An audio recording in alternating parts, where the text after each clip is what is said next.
Vous écoutez Crime Story, Émile Louis, le boucher de Lyon, deuxième et dernier épisode. Pendant l'été 1985, près d'Auxerre, dans Lyon, un agriculteur trouve, enfoui sous un tas de fumier dans son exploitation, un squelette humain. Christian Jambert, un gendarme particulièrement téméraire, découvre en tentant de l'identifier que 7 jeunes femmes confiées à la DAS ont disparu dans le département entre 1977 et 1979. Celle dont le corps a été retrouvé s'appelle Sylviane Lesage. Elle avait 22 ans et avait été élevée par une famille d'accueil dont le père, chauffeur de car, transportait les jeunes femmes depuis chez elle jusqu'au centre médico-éducatif. Le gendarme Christian Jambert prend contact avec l'ancienne nourrice de Sylviane Lesage, Gilberte Leménorel. Il apprend que même si la jeune femme était majeure, elle se voyait toujours. Le profil de son compagnon, Émile Louis, l'intéresse, pour plusieurs raisons. D'abord, il est chauffeur de car et fait du transport scolaire. Or, plusieurs des disparus, avant de s'évanouir dans la nature, ont évoqué un rendez-vous avec un chauffeur de bus. Mais ce n'est pas tout. Le compagnon de Gilberte Leménorel a aussi déjà été entendu, dans le cadre d'une autre enquête pour disparition. Et même si ça n'a rien donné, ça intrigue Christian Jambert. En 1981, Émile Louis a 47 ans. Il est lui-même un ancien enfant de la DAS, né de parents inconnus en janvier 1934, dans Lyon, à Pontigny. À 15 ans, il met le feu à une grange et on l'envoie dans un centre de redressement, où il dira avoir été violé par un éducateur. À 17 ans, il s'engage dans la guerre en Indochine, où il est affecté au rapatriement des corps sur un bateau cimetière. Il regagne Lyon à 20 ans, se marie et a 4 enfants. Émile Louis est tour à tour maçon, cheminot, gardien de château, puis chauffeur de bus, à partir de 1971. Il transporte essentiellement des jeunes femmes handicapées, de chez elles, au centre où elles sont scolarisées et travaillent. Émile Louis semble avoir deux faces. Celle d'un homme aimable et apprécié, conseiller municipal à Villefargeau où il vit. Un de ses proches et ancien assesseur au juge pour enfants témoigne en ce sens. C'est un homme qui avait bon cœur, qui rendait service à tout le monde. Il était toujours le premier à proposer ses services pour dépanner, pour réparer, pour transporter. Il était affable, c'est un homme courtois. Mais il y a aussi la face sombre, celle d'un harceleur accusé d'avoir les mains baladeuses, collant avec les femmes quand leurs maris ne sont pas là. Cependant, il n'y a aucune plainte contre lui. Juste quelques témoignages qui, à l'époque, finissent rarement par amener quelqu'un devant un tribunal. Après avoir recensé des accusations d'attouchement sexuel formulées par les enfants que garde la compagne d'Émile Louis, Christian Jambert tient enfin une raison d'arrêter le chauffeur de bus. Le 28 décembre 1981, il le place en garde à vue à la gendarmerie d'Auxerre. Damien Delceni, à ce moment-là, Émile Louis est officiellement placé en garde à vue pour attouchement sexuel, mais ce qu'espère Christian Jambert, c'est lui faire avouer le meurtre de Sylviane Lesage. Oui, il espère tirer sur ce fil-là parce qu'en fait, des témoins ont confirmé qu'il était bien le confident et même plus, il était l'amant de Sylviane Lesage. Donc Christian Jambert, il est persuadé que Émile Louis est derrière le meurtre de Sylviane Lesage. En plus, le corps a été retrouvé près d'un endroit où Émile Louis a l'habitude d'aller pêcher à une centaine de mètres environ. Pendant la garde à vue d'Émile Louis, sa compagne va se révéler une aide précieuse. Alors, on ne sait pas trop quelles sont ses motivations à ce moment-là, mais effectivement, elle va se mettre à chercher dans leur maison des pièces qui pourraient intéresser, des objets qui pourraient intéresser les gendarmes. Et sous l'escalier, elle va trouver des vêtements qu'elle va amener jusqu'à la gendarmerie. Dans ces vêtements, il y a un imperméable avec des traces de boue et surtout, il y a des bandelettes de tissu en jean qui sont tout à fait similaires à celles qui ont été retrouvées autour des mains du cadavre. Pendant les 48 heures que dure sa garde à vue, Émile Louis nie tout. Il reconnaît qu'il avait déjà vu Sylviane Lesage, mais il se défend d'avoir été son amant. Il dit que tout ce qu'on raconte sur lui, ce ne sont que des ragots, que les vêtements apportés à la gendarmerie ne sont pas les siens et qu'on les a sûrement mis chez lui pour lui nuire. Est-ce que ça convainc le gendarme Jambert ? Pas du tout. D'ailleurs, il est persuadé, le gendarme Jambert, que le chauffeur va finir par craquer. Mais pendant la garde à vue, va y avoir un événement, une sorte de coup de théâtre qui va faire diversion, puisque juste à la fin, effectivement, Émile Louis va avouer, mais pas cette affaire, pas pour ce crime. Il va avouer avoir abusé de 3 jeunes filles mineures qui étaient confiées par la DAS à sa compagne. Et de ce fait, la garde à vue, elle se clôture là-dessus. C'est-à-dire, il fait des aveux, mais pas sur la bonne affaire. Émile Louis n'est pas poursuivi pour meurtre, mais il est inculpé d'attentat à la pudeur sur mineur. En 1983, il est condamné à 3 ans de prison. En 1984, Christian Jambert envoie au parquet un rapport accablant sur le chauffeur de bus. Mais il ne se passe rien. Le document est classé sans suite et un non-lieu est déclaré à l'été 84 pour insuffisance de charge.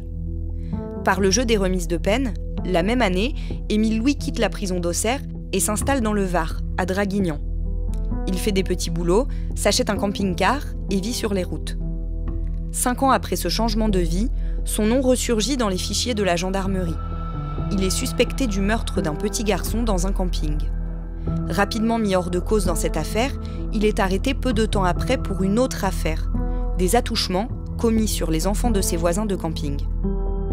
Il est condamné à 5 ans de prison et finalement libéré au bout de 2 ans et demi, le samedi 18 avril 1992.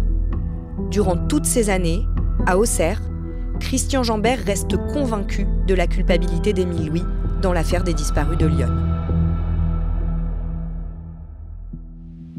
Damien, comment on explique que malgré l'insistance de Christian Jambert et tous les éléments qu'il a réunis, le dossier n'avance pas ? Alors, il y a sûrement plusieurs raisons. On peut imaginer que les magistrats à Auxerre sont à ce moment-là soit un tout petit peu paresseux, soit même complètement incompétents. C'est une possibilité. Il y a aussi le côté un peu sensible de cette enquête qui peut perturber un peu l'équilibre local. C'est une petite ville de province. On veut peut-être pas embêter les notables. C'est aussi des dossiers qui demandent beaucoup de travail pour finalement peut-être un résultat où on se dit après tout, c'est des femmes qui ont disparu, elles étaient handicapées, personne ne les réclamait vraiment. Ça peut paraître étrange, mais ça peut être une des raisons pour lesquelles les enquêtes ne sont pas menées jusqu'au bout. Mais on sent bien qu'il y a quand même un côté un peu délibéré dans cette volonté justement de ne pas enquêter, puisque quand plusieurs années plus tard on va réexhumer le dossier d'instruction à Auxerre, on va trouver dessus un post-it avec marqué en lettres capitales « non ». C'est autant de choses qui laissent penser que vraiment ce dossier, personne n'en veut et personne ne veut travailler dessus. Un nouveau personnage va permettre un changement majeur dans l'enquête. Il s'appelle Pierre Maunoir et il va créer en 1996 une association pour défendre les personnes handicapées dans Lyon, et il va évidemment s'intéresser beaucoup à l'affaire des disparus, et il va lancer des appels à témoins dans des émissions à grande écoute. Les auditeurs ont la parole sur la radio RTL, Perdu de vue à l'époque, l'émission sur TF1 de Jacques Pradel, et donc pour la première fois le fait de faire bouger comme ça médiatiquement les choses, ça va déboucher sur l'ouverture d'une information judiciaire. Mais en 1997, le gendarme Christian Jambert est retrouvé mort. C'est une nouvelle péripétie dans ce dossier qu'on a déjà connu beaucoup. Alors officiellement, le gendarme Jambert s'est suicidé, mais il y a 2 balles qui ont été tirées. Alors effectivement, il était assez déprimé, notamment à cause de cette enquête qu'il n'arrivait pas à faire aboutir, mais pour d'autres raisons aussi.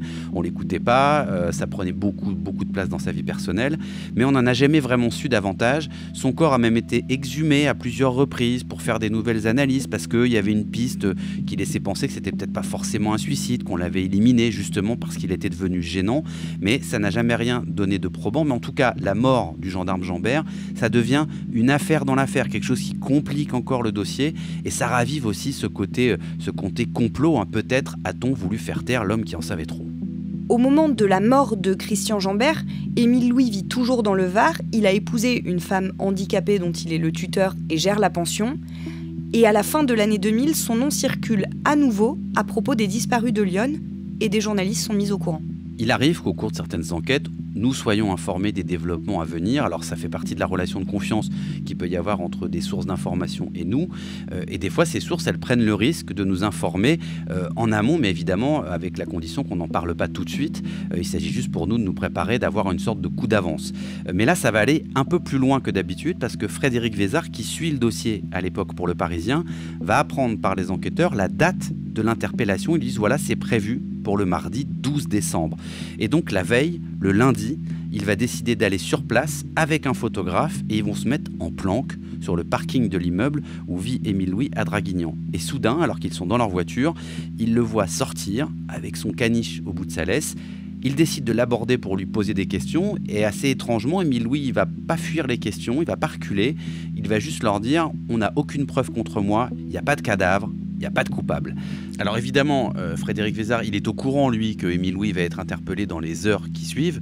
Mais il ne va pas le dire à Émile Louis, il ne va pas lui dire, voilà, les gendarmes arrivent demain.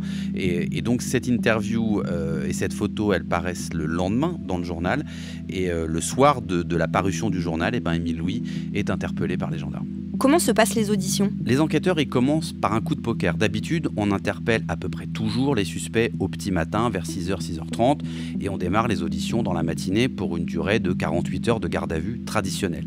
Là, les gendarmes décident de l'interpeller en fin de journée, le 12 décembre, juste avant 20h.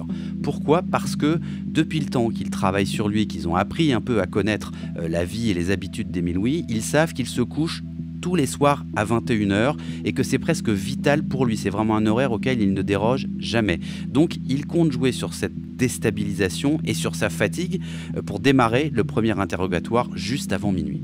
En plus, à ce moment-là, les gendarmes, ils ont déjà pas mal de cartes en main. Ils ont en leur possession une pièce à conviction importante, c'est un manteau à damier qui a été retrouvé en 1999 dans une malle lui ayant appartenu et qui est formellement identifié, ce manteau, comme étant celui de l'une des jeunes femmes qui s'est volatilisée.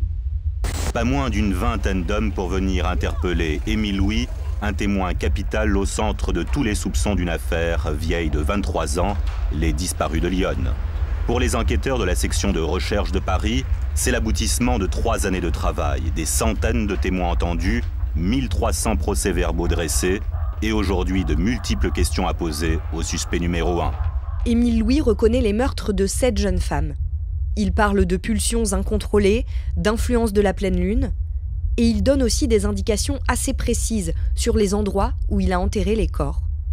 Celui de Madeleine de Juste est d'ailleurs retrouvé 6 jours plus tard, à Rouvray, le long de la rivière Le Serein, dans laquelle Émile Louis avait l'habitude d'aller pêcher. Le seul autre corps qui sera récupéré est celui de Jacqueline Weiss. Malgré ces 2 découvertes, Damien, Émile Louis revient sur ses aveux. Oui, c'est-à-dire qu'une fois qu'il va être incarcéré, mis en examen, il va être réentendu, comme c'est la coutume par le juge d'instruction, et là il va revenir complètement sur ses aveux, et il va donner un argument assez déstabilisant. Il va dire, mais en fait les gendarmes, moi, ils m'ont dit que c'était prescrit, qu'en gros je risquais plus rien, et donc c'est pour ça que j'ai avoué, mais bon, en réalité cet argument-là, il tient pas la route 2 minutes, et surtout qu'en fait il a donné beaucoup de détails, on l'a dit, il a donné même les emplacements de certains des corps qu'il avait enterrés, et en fait ce qui est assez glaçant quand on va lire le procès-verbal d'aveu d'Émile Louis, c'est qu'on s'aperçoit que toutes ces victimes, il les confond, il mélange un peu les histoires, les identités. Il en garde un souvenir assez diffus, presque comme d'ailleurs si certains visages s'étaient effacés.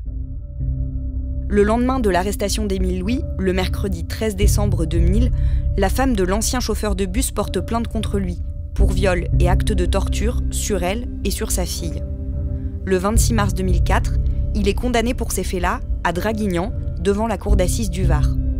Lourdement condamné dans le Var pour viol avec barbarie et agression sexuelle aggravée, l'homme de 70 ans a été condamné à la perpétuité dans cette affaire des disparus de Lyon. Le 25 novembre 2004, à l'âge de 70 ans, il est condamné en première instance par la cour d'assises de Lyon à la réclusion criminelle à perpétuité, assortie d'une peine de sûreté de 18 ans. La conclusion de 11 années de procédure judiciaire pour les 7 viols et assassinats de l'affaire des disparus de Lyon. Le 26 juin 2006, sa peine est confirmée devant la Cour d'appel de Paris. Et 1 an plus tard, la Cour de cassation valide cette condamnation. Damien, malgré la prescription de 10 ans en cas de meurtre, Émile Louis a pu être jugé pour l'affaire des disparus de Lyon. Comment ça se fait ? Oui, alors cette question de la prescription, elle a fait l'objet de débats assez longs et assez vifs. Alors, les faits en effet reprochés à Émile Louis, ces crimes, ils remontent à la période 1975-1979. Donc il y a 10 ans de prescription normalement, sauf si des actes d'enquête viennent interrompre cette prescription. Il aurait suffi qu'on fasse par exemple des recherches en 1984, ça interrompait la prescription et ça l'a relancé à nouveau pour 10 ans.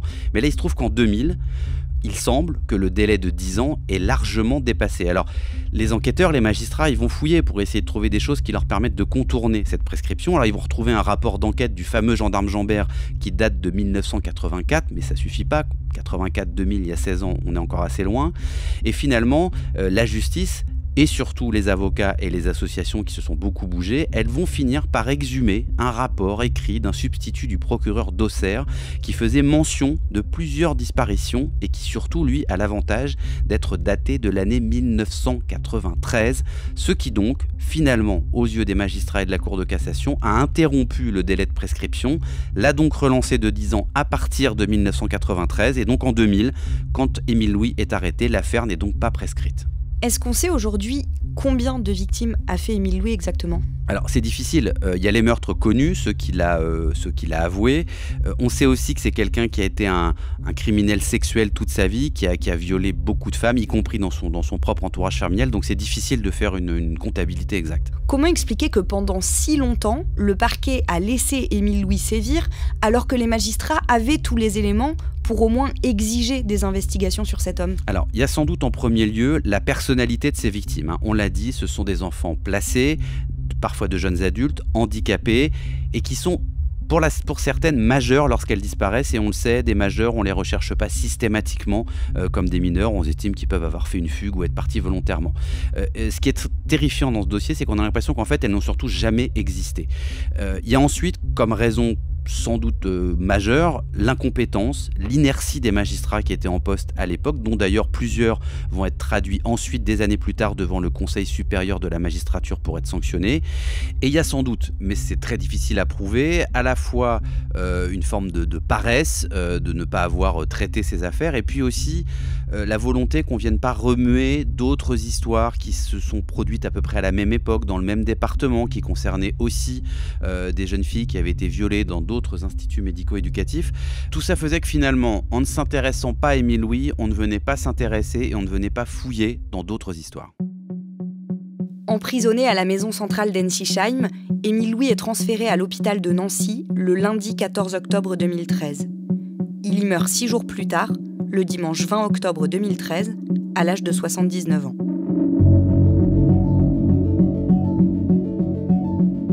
Vous venez d'écouter Crime Story, le podcast fait divers du Parisien, avec à la production Emma Jacob et Thibault Lambert, à la réalisation Julien Moncouquiol et à la rédaction en chef Jules Lavie. Si vous avez aimé cet épisode, vous pouvez nous le dire avec des petites étoiles ou en nous laissant des commentaires. Vous pouvez également vous rendre sur notre site si vous voulez connaître les références qui nous ont permis d'écrire cet épisode. Crime Story est un podcast raconté avec Damien Delseny et à retrouver chaque samedi sur leparisien.fr et sur toutes les plateformes d'écoute.